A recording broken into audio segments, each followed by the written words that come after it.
Phil Mechanic, producer. Luke Bracey, Smitty Rocco. Teresa Palma, Dorothy Schutte. Ben Spawn, Sergeant Howell. David Permit, producer. Andrew Knight, Australian. Yes, and Mel Gibson, director. Andrew Garfield, Desmond Doss. Robert Schenken, screenwriter. Great, we're going to start in the first row with Stephen. Okay, Mel, this movie, like all the films you've directed, is emphatically violent, and I wonder if you could talk about your feelings about violence as being an innate part, perhaps, of man, maybe because of an original sin, and because Desmond Doss does not want to kill or fight, does that make him a saint in a way? Well, I think the nature of the film has. Firstly, I wanted to be realistic in a war situation. Okinawa was the greatest loss of life in the South Pacific, and it was. I mean, the Japanese even described a steel rain of bullets and explosions, and napalm was used. So I wanted to make it real, and I think it also highlights what it means for a man with conviction and faith to go into a situation that is hellish, hell on earth, a situation that reduces most men to the level of animals, and in the midst of that maelstrom, this man is able to hone his spirituality and achieve something higher. In fact, above war, above religion, above everything. It's like he goes in and he performs acts of love in the midst of hell, which is like the beauty of the story, and it's the pinnacle of heroism. So do you present him as sort of a Christ-like figure at the end when he's on the stretcher up in the sky? It sort of reminded me of the figure of Christ that's the statue at the beginning of La Dolce Vita with Fellini. No, I wasn't specifically thinking that, but there's some parallels there. I mean, the man was like, I mean, you know, Christ was Desmond Doss's hero, and, you know, he actually lived right through the greatest act of love, as it was proclaimed, greater love hath no man than he laid down his life for his friends. And what was Desmond doing the whole time? Right. Through Guam and Leyte and Okinawa. He was practicing that. And so that's why I think it's a love story, not a war film. Okay. Yeah. Debbie, question right here. First of all, congratulations to all of you. Mel, it's been well worth the 10-year wait for this film. Best Picture of the Year. Your list is out here. I want to ask you, Mel, that your editing, John Gilbert's editing, and your sound design is some of the finest I've seen in a film, especially a film with battle sequencing. Can you talk about working with your considerations and working with John and your sound team to achieve the level of immersion that you did? Well, you know, John is now working on another film I'm involved with because I loved what he did so much. And, you know, you start to work with someone, he's got good credits, you know, Lord of the Rings and stuff, you know. And, but it wasn't until I actually worked with John, like I was a week in and I was worshiping him. So, you know, it's beyond question. The man's a truly great editor, film editor, and did wonders with some of these images too. Like, I was like, wow, that's cool, you know, let's stick this together with this. They don't belong together, but by God, it works, you know. And it's crazy, right? But the sound team, I mean, didn't they just win an Oscar or something? Those guys for like Mad Max or something. So I hunted them down in Sydney, and there they were, doing nothing. Cindy, question over here. Hi. Yeah. I'm Japanese, and before my question, I'm so glad you hired the Japanese actor to play Japanese soldiers. Oh yeah. It's a different attitude. So my question. It's really funny because like all the Japanese guys at lunch, they go, "Hey, how you going, mate?" They're like all Australians. And it's pretty funny. Some of them are from Japan though. My question is, so this movie is the religion is a really big theme. So, Yes.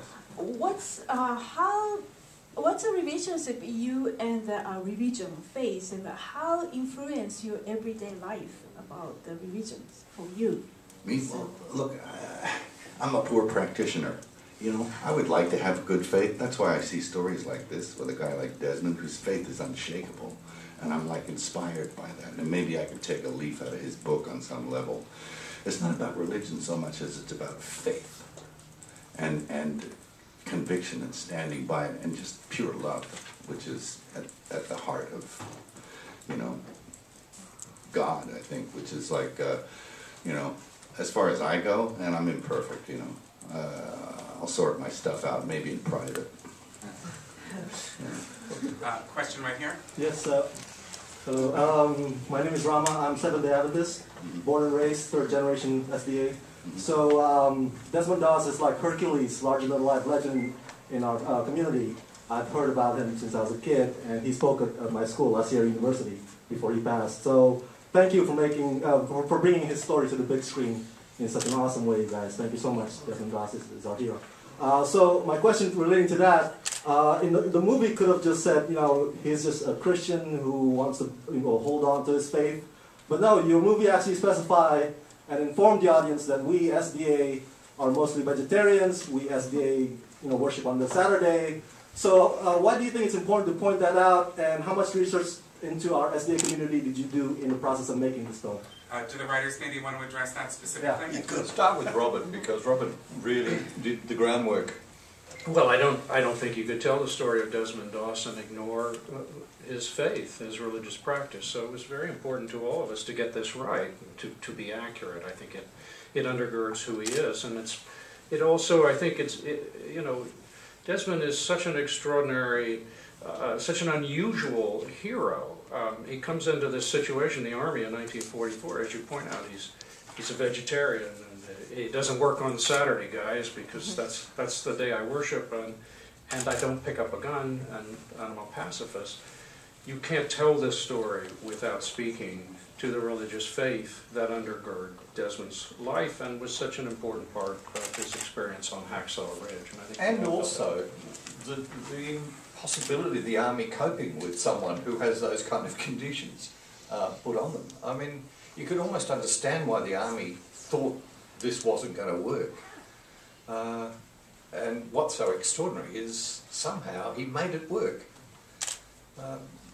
You know, not prepared to fight on the Sabbath, wouldn't eat bully beef.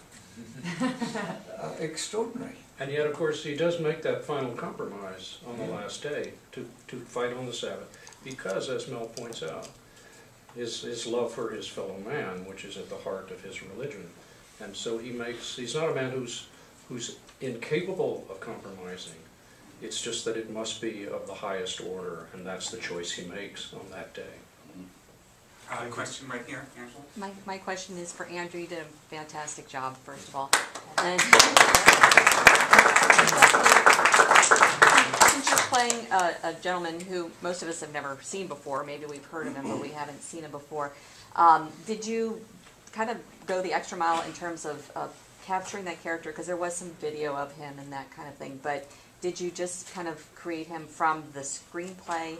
And also for both you and the actors that were in the field, Vince and Luke, can you talk a little bit about shooting those scenes out in the field, and you know, how did you feel when you were actually out there doing that? Because it was pretty emotional watching it.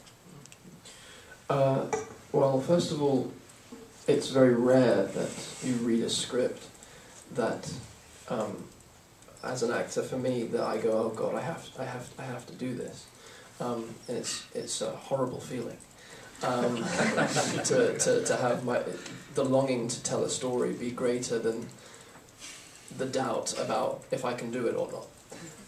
So that was the first thing, and it's a testament to Rob and Andrew, and of course it's just a testament to Desmond and who he was. So I wanted 5 years to prepare. When you have someone's life that needs to be honoured, not only for his religious community, but the religion that was his way becomes transcended by his actions. And it's embodied in the moment where he is faced with a Japanese soldier in the Japanese tunnels underground, and doesn't hesitate to start healing a man in need. He doesn't see skin color. He doesn't see uniform. He doesn't see an enemy. He sees another brother. This is a transcendent act, and a rare thing for us to witness in our culture.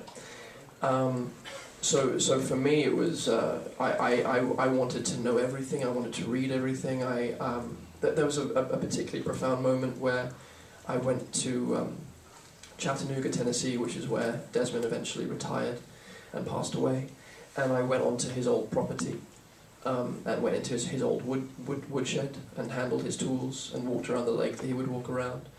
And it was, I spent a day there just kind of praying and asking, like, just guide me through this. If you can hear me, tell me what to do, tell me how to move, tell me how to speak, tell me how to behave, and I'll do whatever you say. So that there was a strange, mysterious spirituality going on around the making of this film. And I know Bill and David Permit can speak to the long process it's taken to get Desmond's incredibly inspiring story out to an audience in order to make ripples further into the world. That his story will create ripples in the lives of others that see this film. I do believe about being true to one's deepest self. But in terms of the battle stuff,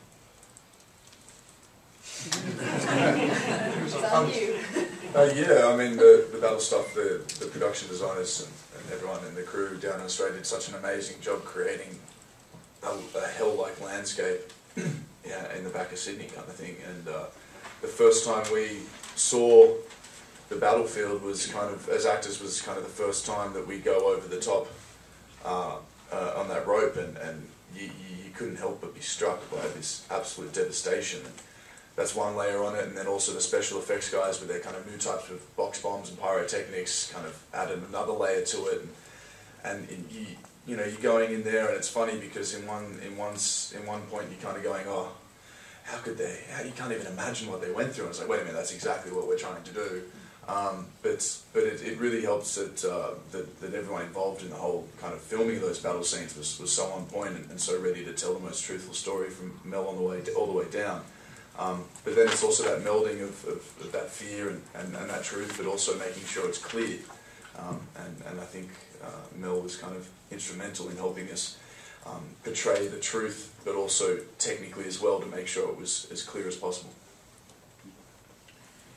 Yeah, you know, it was always, you know, each day bringing the right level of intensity or what's going on to it. But I guess for me, seeing Mel in that environment, visually, what he brought to it was just incredible. But moreover, I think the organization, you know, you're almost like catching butterflies. You have a bunch of people moving around, some are extras that are not, you know, the communication level there is very difficult with the amount of people, and yet there's very specific actions that you're having to track, and I'm sure for Mel it's a much bigger jigsaw. So as an actor in it, you're trying to be connected to the moment, but I was really just impressed with watching him kind of be a conductor for all these moving parts and organizing. You know, these were very intricate. You'd have, you know, hundreds of people having to move and do things at a certain moment in some of the cases, and even in the smaller decisions there was bags being thrown or things that were needed to be executed along with explosions. So Mel was tremendous at making you feel relaxed enough, you know, comfortable within it to not overthink it, but at the same time really, you know, organize it all so that it was beautiful ultimately as it came together.